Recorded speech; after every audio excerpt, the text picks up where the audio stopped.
Hello দর্শক, আসসালামু আলাইকুম। আজ আমি আপনাদের সাথে শেয়ার করব আরও একটি রেসিপিটির নাম হলো একদম সহজ পদ্ধতিতে ডাল বোনা। তো এখানে আমি 1 কাপ পরিমাণ ডাল ভালো করে ধুয়ে পরিষ্কার করে নিয়েছি। এখন আমরা রান্নার প্রসেসিংয়ে চলে যাব।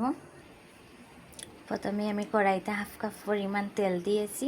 এখন একে একে সব মশলাগুলো দিয়ে দেব। এবার এতে আমি দিয়েছি রসুনগুলা একটু নেড়ে চেড়ে এবার দিয়ে দেব পেঁয়াজ কুচি। এভাবে ডাল রান্না করলে অনেক মজা লাগে খেতে।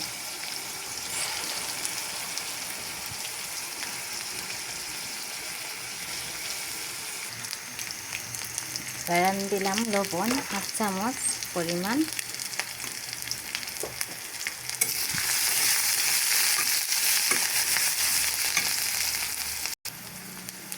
এক চিমটি ধনে গুঁড়ো,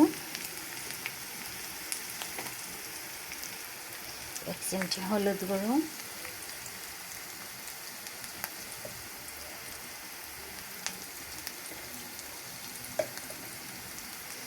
আধা চা চামচ মরিচ গুঁড়ো।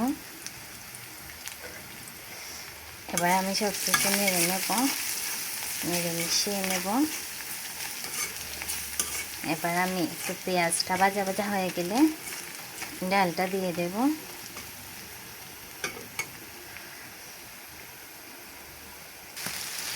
এবার আমি কয়েকটুকু কাঁচামরিচ ফালিয়ে দিলাম। ডালটা ভালোভাবে নেড়ে দিচ্ছি। নেড়ে চেড়ে আমি এতে 2 কাপ পরিমাণ পানি দেব। তো দেখতেই পাচ্ছেন এবার আমার রান্নাটা হয়ে গেছে। এবার আমি ধনেপাতা কুচি দিয়ে নামিয়ে নেব।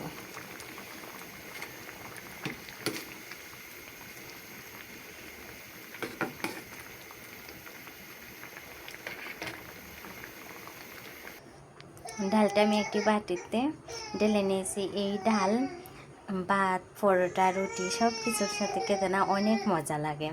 তো আমার রেসিপিটা ভালো লাগে থাকলে আপনারা সেটা একটি কমেন্ট করবেন, ভিডিওটা একটি লাইক দিবেন আর চ্যানেলটি সাবস্ক্রাইব করবেন। আল্লাহ হাফেজ।